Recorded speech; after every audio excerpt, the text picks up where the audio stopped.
In this week's English lesson, I am going to explain 10 techniques that will finally help you speak English more fluently. Are you ready? Well then, I'm teacher Tiffany. Let's jump right in. Technique number 1. Yes, listening. Now you might be saying to yourself, Tiffany, listening, how is this a fluency technique? Well, let me explain something. First and foremost, what is listening? You see, listening involves actively engaging with spoken English to understand and interpret meaning. Let me break it down even more for you. In order to speak English fluently, you must know how to listen. Point number 1, when you listen, you improve your comprehension. And comprehension is necessary in order for you to be able to speak fluently. Let me explain more. Listening practice actually helps improve understanding of spoken language, accents, and colloquial expressions. Think about a child. Children, when they come out of the womb, a baby cannot speak. A baby is listening over and over to its mother, to its father, to its siblings, to people around the baby. It's improving its listening skills. It's improving its comprehension skills. And then all of a sudden, one day, that baby starts to speak. This is why listening is so important. If you desire to speak English fluently, you must practice listening. The other thing that is important about listening is it will expand your vocabulary. You see, regular listening exposes learners like you, English learners, to new words and phrases. Here's the key: in context, enhancing their vocabulary. Let me explain it like this. You've probably learned a ton of vocabulary words. But you've also probably been in this situation where you used a vocabulary word and maybe your English teacher, or maybe you have a friend that's American or speaks English fluently, and that friend or teacher said, "Oh, we don't use that word anymore." Maybe you felt frustrated. I memorized the word I learned from the book. But you see, when you listen to native English speakers having conversations, when you listen to the actors that are in a movie or a television drama, you can know for sure that the words and expressions they're using are being used currently in real life. So what's going to happen? Naturally, your vocabulary will expand. Vocabulary that you can use in real life when you speak English fluently. You got it, right? The other important point about this technique is pronunciation and intonation development. The more you listen, the more your pronunciation will improve. You see, listening to native speakers helps English learners imitate correct pronunciation and intonation patterns, leading to clearer communication. This is absolutely true. You know that I can speak Korean, or if not, yes, I do speak Korean. If you didn't know that, I do speak Korean. And I remember when I was first learning Korean, I would listen to the news. I would listen to podcasts. I would watch Korean dramas. I didn't even know what they were talking about. I was a beginner. But what happened was, over time, the fact that I was listening to so many Koreans speaking Korean, when I started to speak Korean, my pronunciation was amazing. Even to this day, when I call someone on the phone, if I'm calling maybe a Korean restaurant and I start speaking in Korean, when I get to the restaurant, they are in shock. They say, "We thought you were Korean." Why? Because my listening skills were so good, I was able to imitate Koreans when I was studying. So the first technique for you to speak English fluently that you must understand and follow is listening. The more you listen, the more you will improve. You got it? I love it. All right, let's keep going. The second technique that is so important for you to understand in order to speak fluently is speaking practice. Speaking practice, yes. Speaking practice involves, though, actively participating in conversations and expressing thoughts and ideas in English. This is very important. Many times you're learning new things, new words, new expressions. You're putting a lot in, but you don't get a lot of opportunities to take what's inside and pull it out to use in real conversations. But the only way for you to be fluent is for you to practice what you are learning. Practice using the words, practice using the patterns. That's how you improve your English fluency. Let me explain this a little bit more to help you understand why this technique is so important. First, it increases your confidence. You see, regular speaking practice boosts learners' confidence in expressing themselves in English. That's right. Anyone learning anything, but you as an English learner, the more you practice, the more your confidence will improve. It's so interesting. I was speaking to some of the students in my academy. If you would like to be my student, hey, all you got to do is hit the link right in the description. Go to dailyenglish.lessons.com.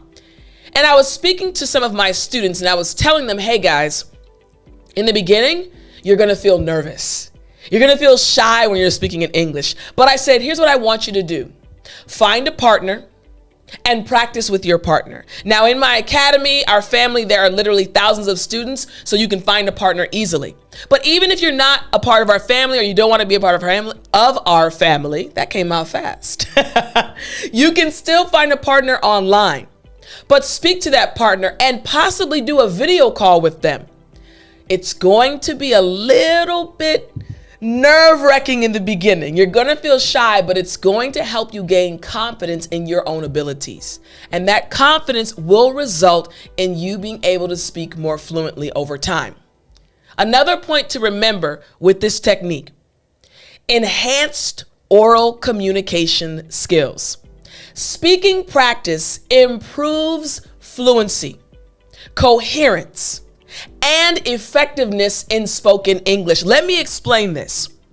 The more you practice, the better you'll become. That's just a general rule.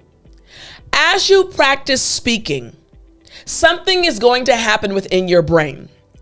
You're going to be watching people's responses to your words, and their responses are going to let you know if they understand or if they don't understand, which will affect your communication skills. Okay, when I said this, they understood that. So next time I'll organize my ideas in this way as well. Oh, they didn't understand when I said this, so let me tweak it next time. The more you practice, the more you speak, the better your communication skills will get. Again, affecting your English fluency.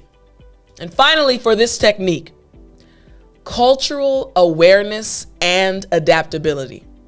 Engaging in conversations exposes learners to different cultural perspectives and communication styles. I love this. Let me explain how amazing this is. So again, in our family, we have students and English learners from all around the world. Ghana, Japan, Haiti. We have Brazilians. So many different countries are represented in our family. And I have heard from so many of our family members, teacher, I love having conversations with our family members because not only do we improve our English, we start to understand each other more. So what happens is when they go and speak to a native English speaker, after having spoken to each other, suddenly there's this understanding of, hey, we're human beings and we might have differences, but we also have lots of similarities. That actually affects you. It affects them when they go to speak to a native English speaker. Now they're not as nervous. Why? Because they realize we're just human beings. We have different cultures and different ideas, but I can have a conversation with this person. Why? Because I've already spoken to someone from Brazil, from Mexico, from all of these different countries, and I realize that human beings, we're all the same. It literally helps with cultural awareness and confidence. speaking about this technique of practicing what you are learning. Speaking practice will truly help you speak English more fluently. Don't be nervous. Don't be shy. Get through those emotions and try. Technique number 2, speaking practice. And this will lead you to technique number 3, vocabulary acquisition. Something that I know you have thought about.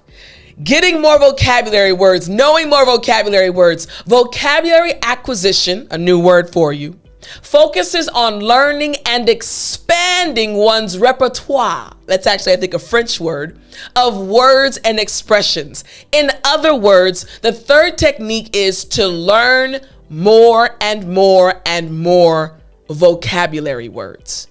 No matter how long you've been studying English, no matter where you live, even Americans, we are still learning new words each and every moment. Why? We're watching television, we're having conversations, we're learning things from the younger generation or from the older generation or from books.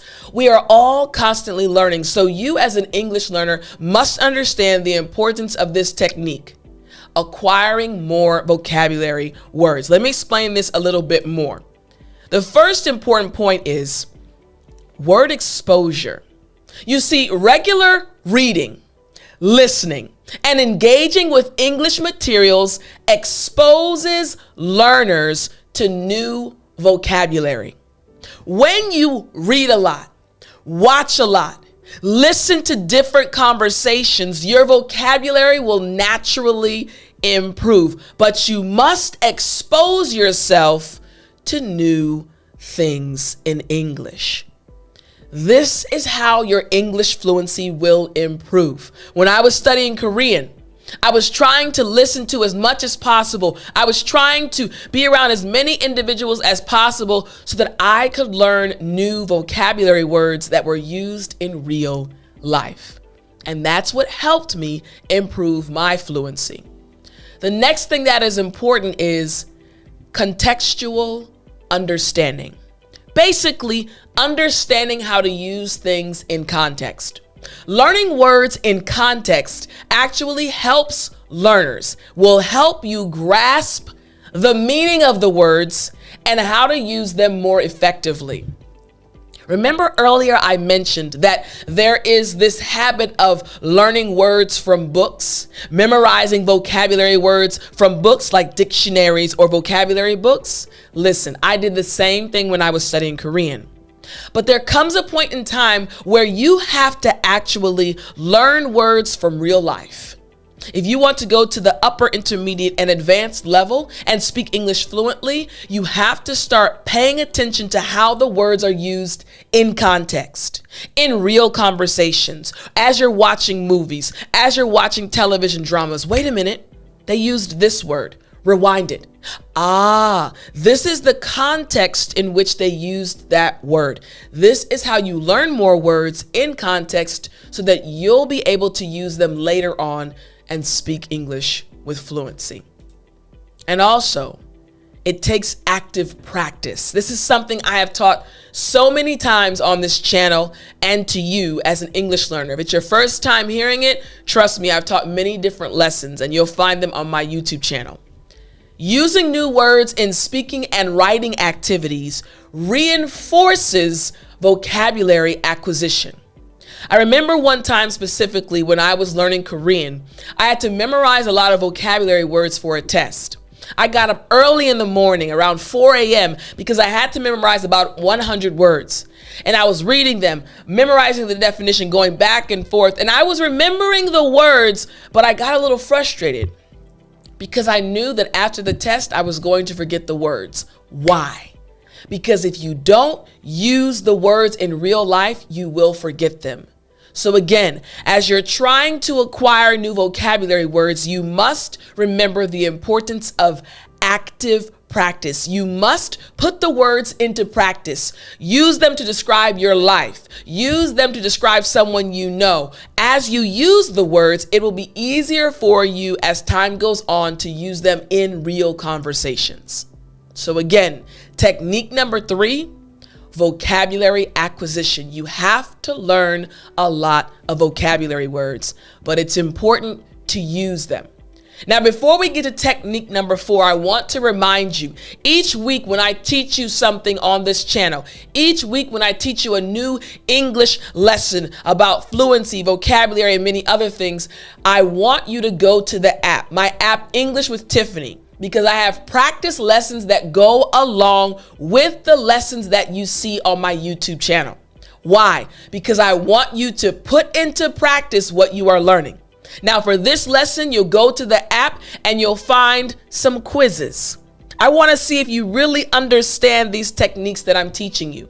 So it's so important. Download the app for free. The link is right in the description, and you can go to the app, and there are some paid lessons within the app, but it's important for you to practice what you are learning. So download my app, English with Tiffany, and you'll be able to practice what you are learning. All right, now let's move on to technique number 4. Technique number 4 is contextual learning. This is actually expanding on what we spoke about in technique number 3. One of the important points under technique number 3 included contextual learning. Contextual learning involves learning language within real life situations and meaningful contexts. This is one of my favorite techniques because it literally allows your brain to create multiple triggers, multiple touch points that will help you use whatever you're learning later on easier. Think about this. When you only have a book and you memorize, that's one touch point. Oh, I learned it from this book. I memorized it. But when you learn things in context, I watched a movie, I listened to a podcast where individuals were talking. I remember hearing their laughter. I remember hearing them talk about their family, their friends, and then all of a sudden they used this word. There's context connected to what you're learning. So let me break this down even more, why this technique is so important. First, practical education and practical application. Contextual learning emphasizes using language in authentic situations, enhancing practical language skills. Something that I always encourage my students to do is to put into practice what they learn as soon as possible. I encourage them, hey, you learned a new word? All right, record a video explaining that word to someone else. Hey, you learned a new word? Okay, talk about your day using that word, that expression. It's so important to apply what you're learning. Again, practical application will end up leading you to speak English fluently because it will become like second nature the more you apply what you learn. Secondly, a deeper understanding. Learning language in context helps you, as the English learner, understand nuances, idiomatic expressions, and cultural aspects. Again, it's so amazing because the same exact thing happened to me when I was learning Korean. There are still some things that I understand in Korean that are hard to explain in English, but I understand them. If someone uses an idiomatic expression, a Korean expression, I don't need the translation in English. I understand when to use it, how to use it, and what it means in context. Why? Because I learned it while watching a Korean drama, or I learned it while listening to a friend speak to another friend in Korean. And I said, this is the context when this can be used. When you learn things in context, you will actually have a deeper understanding. It will go far beyond just the direct translation, just the direct meaning. You'll understand what's behind it culturally. You'll understand situations in which it can be used properly, and this will help you once again speak English fluently. So make an effort to learn things in context, not just with books, but learning by watching and listening to real native English speakers. Another reason why this is so important is because it improves your retention. When you learn things in context, again, it places triggers and touch points in your brain, making it easier for you later to pull that information out, to access that word, access that idiom, and use it when you are speaking English. This is called retention, retaining the information. Learning a language in meaningful context increases retention and facilitates easier recall. You'll be able to have conversations and all of a sudden, I remember when I watched that TV show and they said ... This is a similar situation. I can use the same expression. It helps you remember when you learn in context. So again, technique number 4, contextual learning. Let's move on to technique number 5. Technique number 5 is reading. Yes, reading. That's right. Reading involves comprehending written English materials such as books, articles, and online content. Listen, the fact is the internet has opened up the world to everyone. You can read an article even if you're living in a small city in India or a small city in Brazil. It doesn't matter where you live. If you have access to the internet, you have access to English. And reading will help you improve your English fluency. Let me explain it a little bit more. Vocabulary expansion.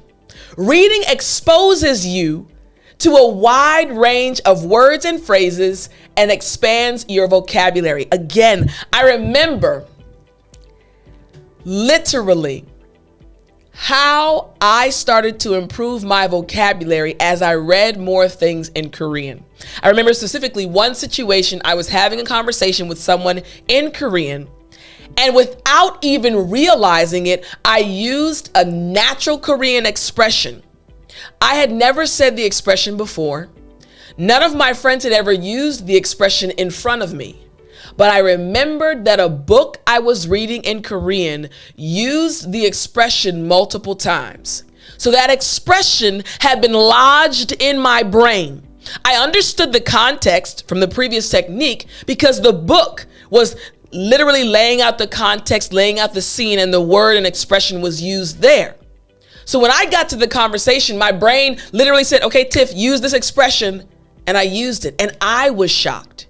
This is the power of reading in order to improve your English fluency. Another point why this is so powerful. Again, reading, grammar, and sentence structure. Reading will help you internalize grammatical structures and sentence patterns. I am going to tell you a secret because if you've been with me for a while, you'll know that one thing about me is that I don't teach grammar. Or do I? I have never taught a grammar specific lesson on my YouTube channel. I have never taught a grammar specific lesson in my academy, breaking down any grammar rule. Now, I've taught how to improve your grammar, but I've never taught grammar. But in actuality, I do teach grammar.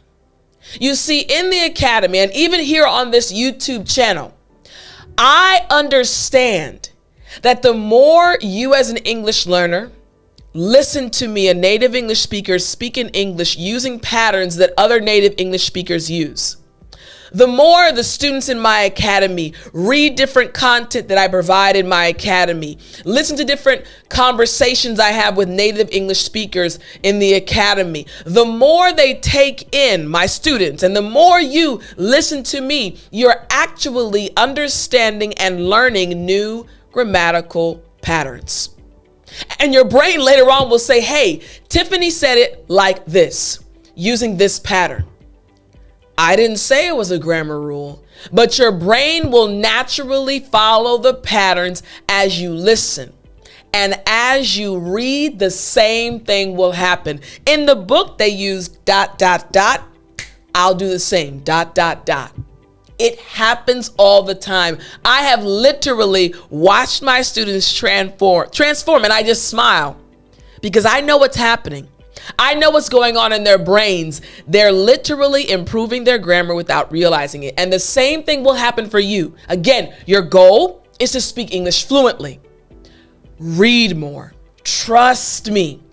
Read novels in English. Read English books. Maybe you're interested in business. Read business books in English. Your grammar will improve. Your English fluency will improve. Trust me, it works. And also, your comprehension will improve. Regular reading practice improves overall reading skills, including comprehension and speed. So listen, if your comprehension is improving, that's naturally going to affect your English conversation skills. You'll understand faster what a person is saying to you, which will also affect your ability to respond faster because you've already processed the information. You've organized your thoughts and you know how to respond. Reading is a great technique to improve your English fluency. Make sense? All right, now let's move on to technique number 6. Technique number 6 is writing. Yes, writing involves expressing ideas and thoughts through written English, focusing on grammar, vocabulary, and structure. Now remember, I just explained that reading will help your grammar naturally improve.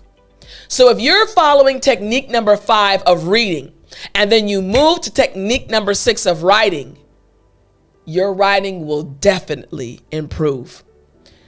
As you're writing, you're literally training your brain to organize your thoughts and ideas. Say you're writing about your day. What happened today? Who did I do it with? Where did we go? When did we go there? Why did we go there? And as you're writing, again, you're getting this mental practice so that when it comes time to speak English, you've already organized your thoughts. If someone comes and says, "Hey, Tiffany, what did you do today?" I already wrote it down. "Oh, my friend and I, we decided to go out to eat around 1 p.m. We had a really good meal because we were hungry and we didn't feel like eating. We didn't feel like cooking." I wrote that down already. So it was easier to say it out loud because I had already written it down. Writing is a technique that will help you. Let me break it down even more. Language accuracy. Writing practice helps you refine your grammar, spelling, and punctuation skills. As you're reading from technique number 5, you're also learning how to spell words properly. Come to technique number 6. As you're writing, you're going to be focusing on, hey, is that word spelled correctly? You'll check it, then you'll correct it. There's so many things that happen as you follow this technique, but the end result is going to be that your speaking skills are going to improve. The more you write, the more your speaking skills are going to improve. Trust me, there's something interesting that happens as you write. You literally are practicing organizing your thoughts. The next thing is clarity and coherence. Writing activities develop skills in organizing thoughts, as I just mentioned, and ideas in a clear and coherent manner. Remember, I taught you last week. In last week's lesson, I mentioned my teacher, Miss Candelaria. And I said that she taught me how to think. She taught me how to organize my thoughts when I was writing essays. I use those principles even when I give a speech. Even when I teach you, I use those same principles that I learned in high school almost 30 years ago to teach you and to help you organize your thoughts and to speak English fluently. The other point is creative expression.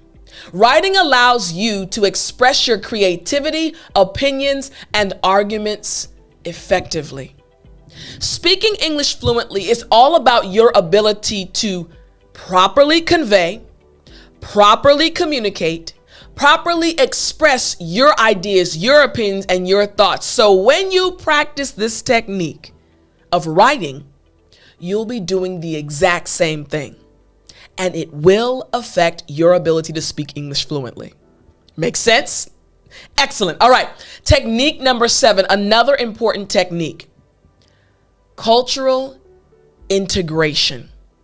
Now, in one of our previous techniques, we spoke about the importance of culture and how culture will also help you speak English fluently. But cultural integration involves immersing oneself in the target language culture to understand its customs, traditions, and social norms.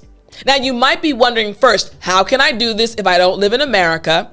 Second, how can I do this if I don't know any Americans? And third, how can culture really affect my fluency skills?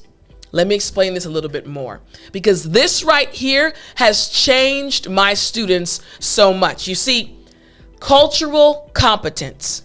Understanding cultural nuances enhances effective communication and avoids misunderstandings.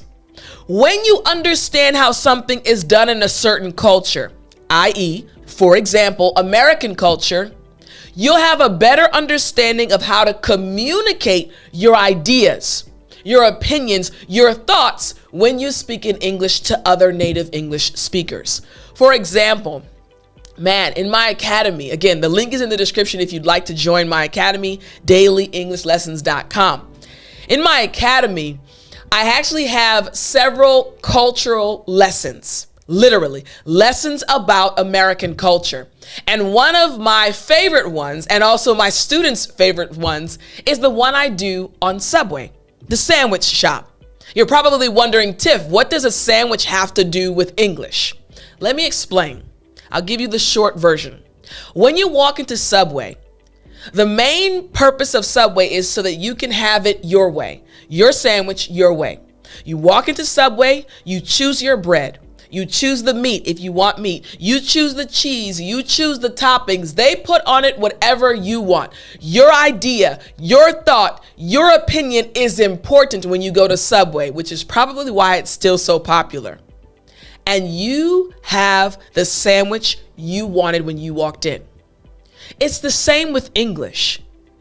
English fluency is all about you expressing your ideas, you having a good understanding of your opinions and your thoughts, and being able to communicate them. When you go into Subway, a large part of American culture, you must know your own ideas and thoughts. What do you want to eat? What sandwich do you want to create today? You see the connection, right? It helps you understand more about English fluency when you understand American culture and how Americans think. So when we come to you and say, hey, how was your day? I've had students when I was in Korea say, it was fine. And I'd say, hey, tell me more. And they get quiet. They're like, teacher, I don't know what to say. I was actually interested. I wanted to know their thoughts. This is a part of American culture. Makes sense now, huh? American culture, it's very important for you to understand culture. Another point, social integration. We talked a little bit about this earlier too, the integration portion. Cultural integration. These are tongue twisters a little bit. Cultural integration facilitates building relationships with native speakers and integrating into English-speaking communities. Now, you might not know anyone in your neighborhood, maybe not your city, or maybe even your country. You've never met a native English speaker. However, you have access to the internet. There are tons of Facebook groups, tons of online forums. Now listen to me closely. I'm not telling you to go to forums specifically for English learners. I'm telling you to look for forums, to look for Facebook groups that are just about topics or interests that you're interested in, but the people speak English in the group. This is very different from English learners gathering together. If you're interested in cooking, find a cooking Facebook group. You don't have to tell anyone you're an English learner. You can just start conversations about cooking in the group. You'll get this confidence as well, but you'll learn about the culture of cooking in America, because Americans are speaking with each other, or British people are speaking with each other. Again, talking about cultural integration, it's possible. The other thing is expanded worldview. Cultural integration, I got it that time, broadens learners' perspectives and promotes intercultural understanding. It's so amazing to watch my students as they practice speaking English And as they experience this technique of cultural integration, the more they learn about my culture as they watch the videos, the more their mindset starts to change. They start to become more open-minded. As you learn more about someone, as you learn more about someone's culture, you naturally start to think differently. You start to understand them. You become empathetic. You become intrigued, curious. This will affect your English fluency because when you're speaking, it's not just about you. When you're speaking and having a good conversation, there's this back and forth like tennis. Well, in order to go back and forth, I must care about the person I'm speaking to. Well, you'll learn to care more about someone as you learn more about their culture. Makes sense, right? So again, technique number 7, cultural integration.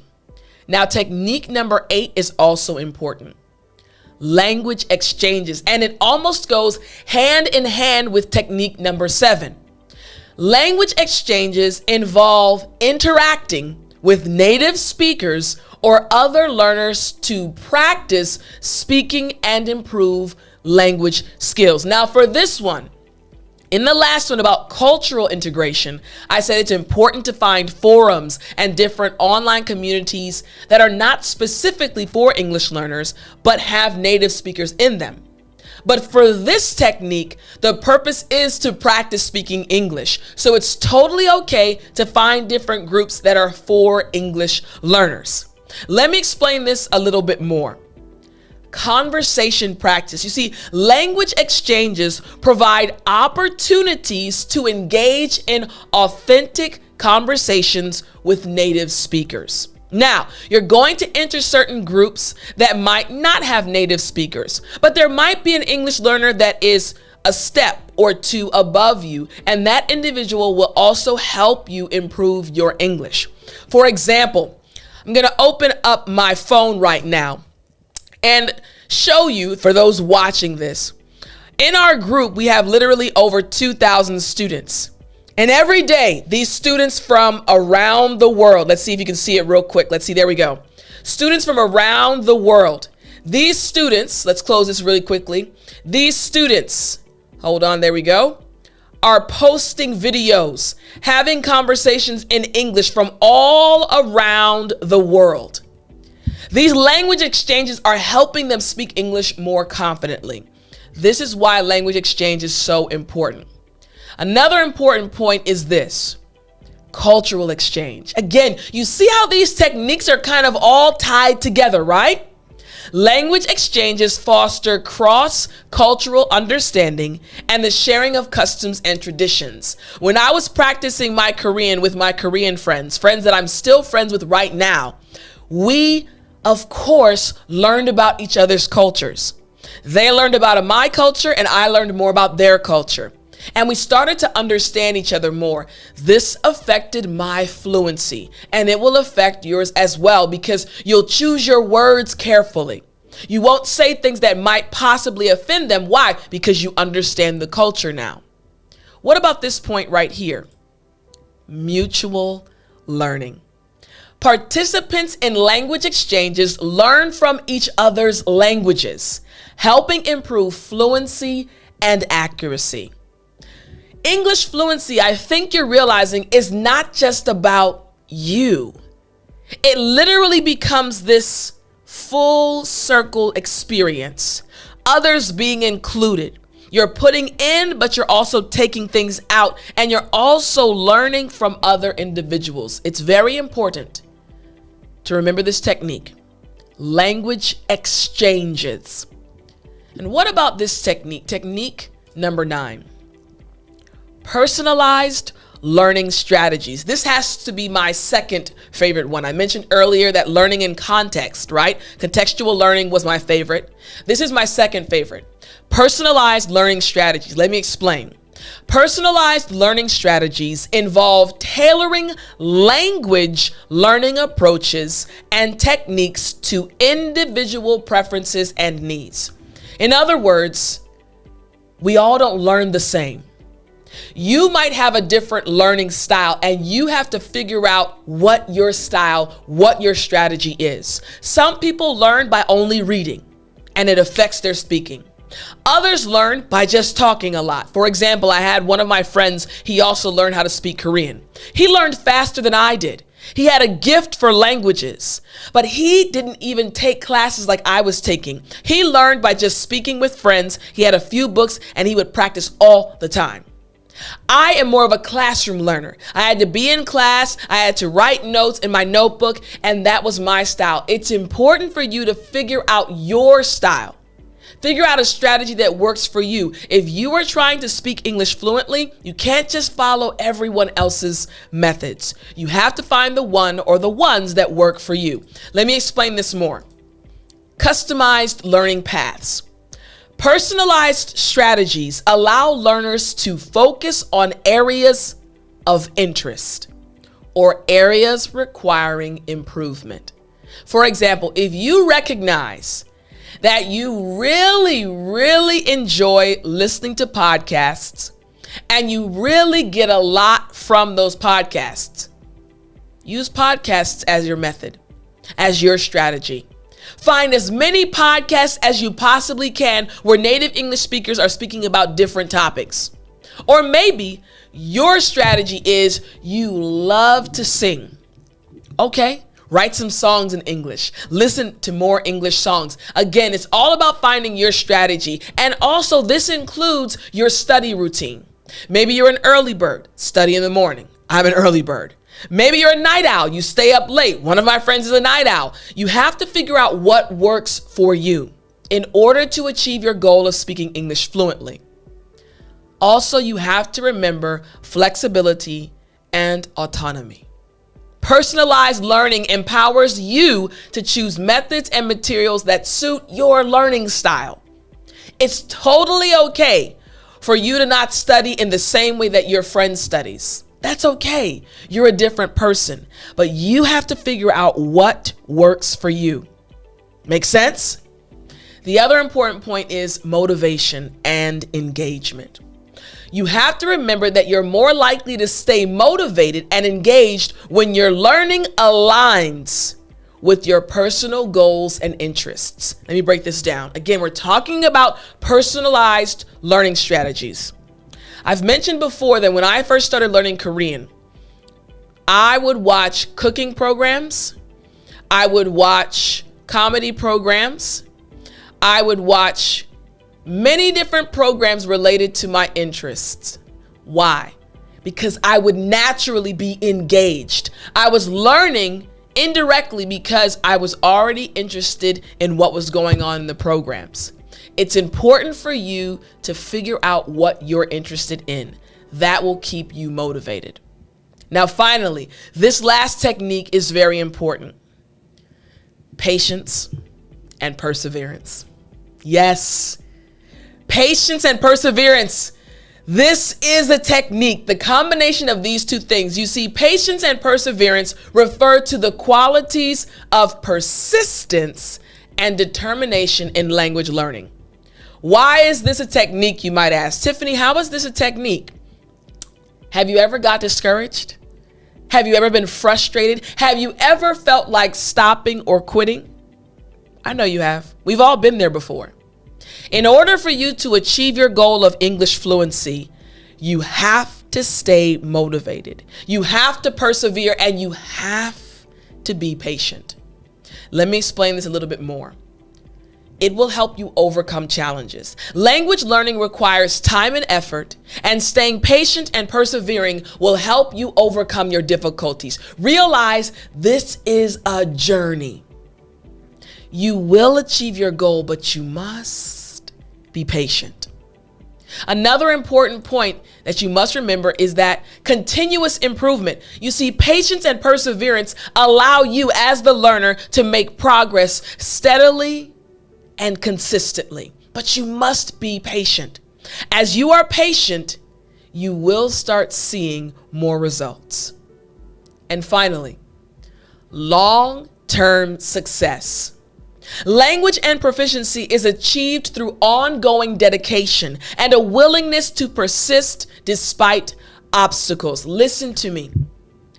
I believe that you will achieve your English goal. I believe that you will speak English fluently. You have to believe it, and you have to be patient and persevere. This is a technique that each and every English learner must understand and follow. Now, I do hope you enjoyed this lesson. I gave you techniques that will help you speak English fluently. I want you to go back and review this lesson. Don't forget, again, downloading my app, English with Tiffany. I will test you and quiz you on these things in the practice lessons found in the app. But again, remember, you can achieve your English goal. You will speak English fluently. Hang in there. Don't give up. You can do it. I believe in you. Now, we were not going to have a story time today because our lesson was a bit longer, but don't worry. I told a few stories in the midst of our lesson today. So look for story time next time, but I hope you enjoyed our lesson, and I'll talk to you in the next one.